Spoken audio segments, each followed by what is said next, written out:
ayat ni. Sekali lagi saya tunjuk ayat dia pada surah Maryam ayat 59. فَخَلَفَ مِنْ بَعْدِهِمْ خَلْفٌ أَضَاعُوا الصَّلَاةَ وَاتَّبَعُوا الشَّهَوَاتِ فَسَوْفَ يَلْقَوْنَ غَيًّا. Surah Maryam ayat 59 ya. Di sana Tuhan kata, kamu tengok dan kira, maka akan digantikan oleh golongan-golongan yang akan datang kemudian, generasi-generasi kemudian ni. Generasi kemudiannya golongan generasi yang jenis adha'us salat, yang mula dah melalaikan daripada solat, dah tak mau solat dah, tak teringin nak solat dah, tak nak solat dah, tak suka solat dah, tawak dah hati nak solat. Kemudian bukan kata tak solat, hidup zaman itu wattaba'u syahawat, hidup hanya ikut hawa nafsu sahaja. Benar tak benar kata Allah? Hari ni ada tak ada? Ulama yang tak mau semayang, kemudian hidup ikut hawa nafsu buat. Sonok sana, sonok sini, hang sana, hang sini. Yang Piramdi kata lah. Pesta sana, pesta sini, makan sana, makan sini, melancong sana, melencong sini. Jadi semua hidup ikut hawa nafsu ya. Bunuh sana, bunuh sini, rompak sana, rompak sini, ikut hawa nafsu ya. Nanti kata Tuhan mereka akan mendapat kemurkaan Allah. Tapi dalam tafsir Ibnu Kathir lebih jauh pada tu, dia kata yang kata ghayya itu, dia kata Allah menyediakan satu lubang neraka jahanam untuk dilempar mereka yang tak mau semayang dan hidup ikut hawa nafsu ni, kata Ibnu Kathir dalam kitabnya. Tuan-tuan yang dirahmati oleh Allah, ni yang nak kenal jihad sungguh. Sambung sikit lagi sebelum nak sambung dengan ayat yang lain. Mereka juga mestilah mengetahui bahawa mereka bekerja hanya kerana Allah dan berjihad pada jalan Allah. Kita hari ni duduklah ni kena tahu bahawa bekerja kita hanya kerana Allah, berjihad jalan Allah. Tuan-tuan cuba buka surah Al-Hujurat ayat 15. Saya tadi tunjuk. Pasal tuan-tuan duk baca maknanya. Ada yang baru khatam ya. Baru aja khatam. Surah Al-Hujurat tuan-tuan. Dia tunjuk terang-terang ayat dia. Ni. Surah Hujurat ayat 15 ni. Tuan-tuan tengok. Ada tak kita pegang? Tuhan kata innamal mu'minun. Sesungguhnya apa yang dikatakan orang beriman, apa yang dapat disebut sebagai orang beriman, apa yang boleh dikategorikan sebagai orang beriman, apa yang boleh dikelompokkan sebagai golongan orang beriman, siapa dia? Alladzina amanu billahi wa rasulih, mereka yang benar-benar beriman dengan Allah dan Rasulnya. Yang kata bila beriman dengan Allah dan Rasul, setiap suruhan Allah dan Rasul dia ikut, setiap larangan Allah dan Rasul dia akan tinggal. Ini yang kata beriman.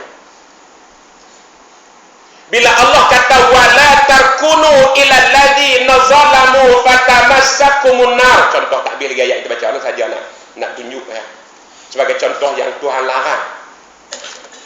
Ayat yang Tuhan larang, Tuhan kata wala tarkunu ila alladzina zalamu fatamassakumun nar. Jangan sekali-kali kamu cenderung, jangan sekali-kali kamu ikut, jangan sekali-kali kamu sokong kepada golongan orang yang melakukan kezaliman. Fatamassakumun nar, nanti orang itu dengan kamu akan kulempar ke neraka.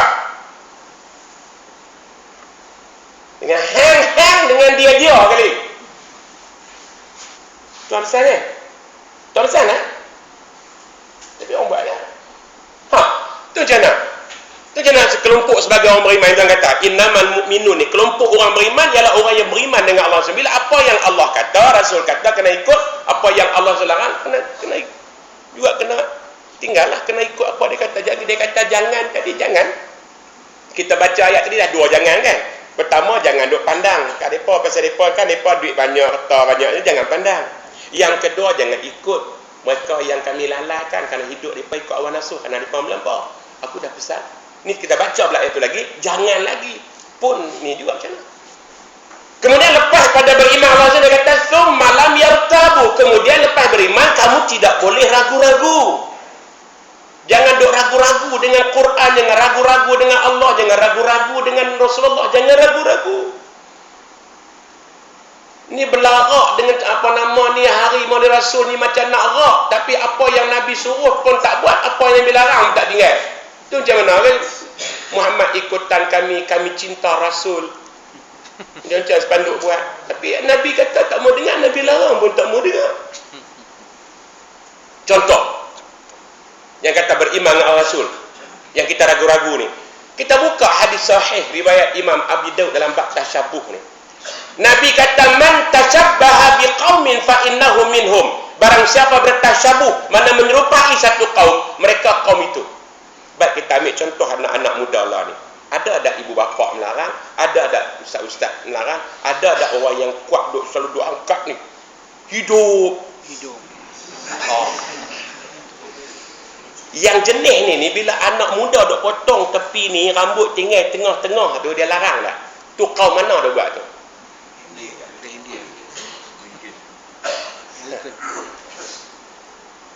Asal itu Yahudi pun tinggal dah kaum ni. Yahudi pun tak suka. Cerita sikit nak bagi tuan-tuan saja, kita keluar tajuk tapi nak buka minda, nak bagi tuan-tuan tahu cerita kuat terlibat anak cucu tuan-tuan. Sekitar tahun 82, 83 macam tu, kumpulan ni tumbuh, tapi masa tu orang panjang lagi. Mengasahkan kumpulan yang dipanggil dengan trash meter, yang memuja syaitan, satanic worshipper. Nama dia Ozzy Osbourne. Kumpulan Black Sabbath. Di Manhattan, mereka tak boleh masuk langsung. Yahudi pemeluan. Lepas tu sekitar tahun setahun lepas tu, 83-84 macam tu, tumbuh satu lagi kumpulan yang diasaskan oleh James Lawrence Edward. Nama dia penyanyi kumpulan Dio yang selalu buat tanduk setan ni. Lepas tu dalam masa setahun lebih kurang pula, tumbuh lagi kumpulan yang sememangnya menentang yang dipanggil Antichrist. Mereka buat palang lepas ke bawah tu. Nama kumpulan tu Iron Maiden. Semua album mereka semua Antichrist, album mereka semua memuja setan Lucifer. Sama album yang kelima, betul-betul yang mereka diharamkan tak boleh langsung.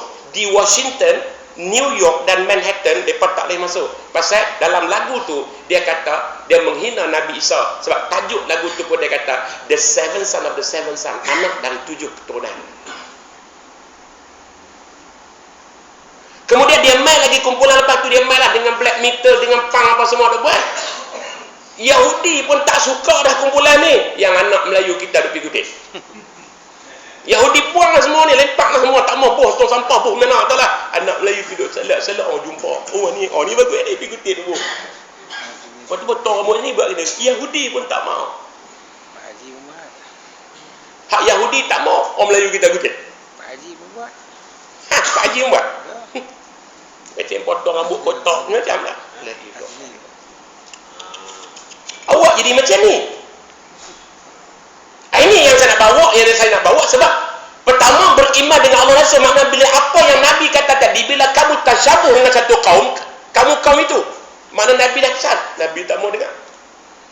Anak-anak muda hari ini bukan nak jadikan Rasulullah sebagai idola, jadikan penyanyi-penyanyi tak kira yang barat ke yang Malaysia ke pemain bola sepak dan sebagainya, yang tu sebagai idola. Patut letak Rasulullah sebagai idola. Hari ni tanya Muhammad, tak tahu tanya siapa, tak tahu. Tu tak kacau. Ni anak-anak yang duduk dalam ni. Betul dia kata bila beriman itu kemudian kamu tak boleh ragu-ragu, kamu akan terima Islam seadanya. Terima bulat-bulat Quran seadanya. Lepas pada tu wajahadu bi amwalihim wa anfusihim. Lepas pada tu perkara ketiga kamu kena buat yang dikatakan beriman, mereka mesti berjihad dengan harta benda mereka dan jiwa mereka kepada Allah. Ulaika musaddiqun, mereka lah yang dikatakan benar dalam imannya. Ni yang kita baca ni. Kita mengetahui bahawa mereka bekerja kerana Allah dan berjihad pada jalan Allah. Mereka mestilah mengetahui bahawa jalan sukar. Kena tahu juga jalan yang kita nak buat ni memang panjang, memang cukup payah. Orang tak suka ni. Mereka juga harus mengetahui bahawa surga itu dilingkungi dengan perkara yang tidak diingini dan neraka pula dilingkungi dengan perkara yang disukai oleh syahwat. Syurga dikelilingi dengan perkara yang cukup tak suka. Mengaji, semayang, puasa sunat, semayang sunat, baca Quran, ni semua ni syurga dikelilingi oleh benda yang kita tak syok. Nah, dia tuan tengok macam ni hiburan hari ni. Tuan tengok di auditorium ke di mana ke penuh. Kita larang Tok Sah duk buatlah kilauan mah tu. Dia duk buat juga. Duk cari juga. Nak suruh cari juga, nak buat juga menyanyi. Itu hak orang tua pun tak terlarang menyanyi. Nak ada umur 40 kata. Tu, nak ajak orang tua bukan nak ajak pergi semayang, bukan nak ajak pergi mengaji Quran, nak ajak agama. Cuba tanya noh. Hak tuan-tuan alhamdulillah lah. Tuan-tuan alhamdulillah. Ni tanya hak yang tak main masjid, cuba tanya depa. Sepanjang umur 40, 50, 60, 70, tanya berapa puluh, berapa ratus, berapa ribu Quran ni yang faham isi kandungan dia. Saya rasa Fatihah tak tafsir. Terus saya kata Fatihah kot 7 ayat. Hak 3 ayat dia, surah Al-Kautsar 3 ayat. Yang tu pun saya rasa selera dah kan. Mainlah mengaji. Duk tunggu buat apa dia. Aku tak mau mengaji dengan ustaz hari Rabu, minggu kedua tak mengaji lah kat ustaz lain, tak apa. Ustaz minggu kedua tu dia cakap direknya. Dia direknya. Pasal Quran pun tak boleh. Siaran tengok Quran mana ada penafisan, tak ada. Dia cakap direct. Bersambung. Jalan ini merupakan jalan yang tidak akan sanggup dilalui oleh mereka yang takutkan kesempitan rezeki dan kehidupan masa depan. Jalan yang kita nak buat ni, siapa pun tak sanggup sebab jalan ni kesempitan rezeki. Rezeki tak ada. Masa depan pun macam tak boleh ni. Itu dia. Sebetul orang-orang yang duduk jalan ni, janganlah kejar kekayaan sangat, janganlah ni. Jangan pandang duit ringgit, pandang harta, pandang pangkat darjat. Biarlah apa yang ada bersifat qanaah lah. Sebab orang bertakwa melalui 4 jalan. Taqaw wa ya. Dia kena melalui 4 jalan kalau nak duduk takwa. Yang pertama huruf ta. Mesti tilawatil Quran. Orang yang bertakwa, tilawatil Quran. Sentiasa membaca Al-Quran. Mendampingi di Quran. Ta yang kedua. Tarkul ani ma'asi, tinggal segala kejahatan, kemaksiatan, tinggal semua benda ni, tinggal segala keinginan syahwat dan sebagainya, tinggal. Itu dia. Kemudian qauf, nak duduk orang bertakwa mesti qanaah, makna dia berpuas hati dengan apa yang ada, cukuplah. Qanaah. Dia tak pandang kepada keduniaan, kekayaan dan sebagainya. Tapi kalau Tuhan bagi, dia terima. Kata dia nak kejar dah. Itu yang katakan. Yang ketiga, wow, makna bersifat warak, makna berwaspada diri, takut terjerumus ke lembah dosa, ke lembah neraka, warak. Dan yang keempat, ya, ada dalam hati dia yakin pada Allah dan janji Allah, yakin pada Rasul dan janji Rasul, yakin pada Al-Quran dan yakin pada agama Islam yang dianuti. Ada 4 keyakinan baru boleh duduk yang kata ketakwaan. Jadi jalan ni jalan yang sukar.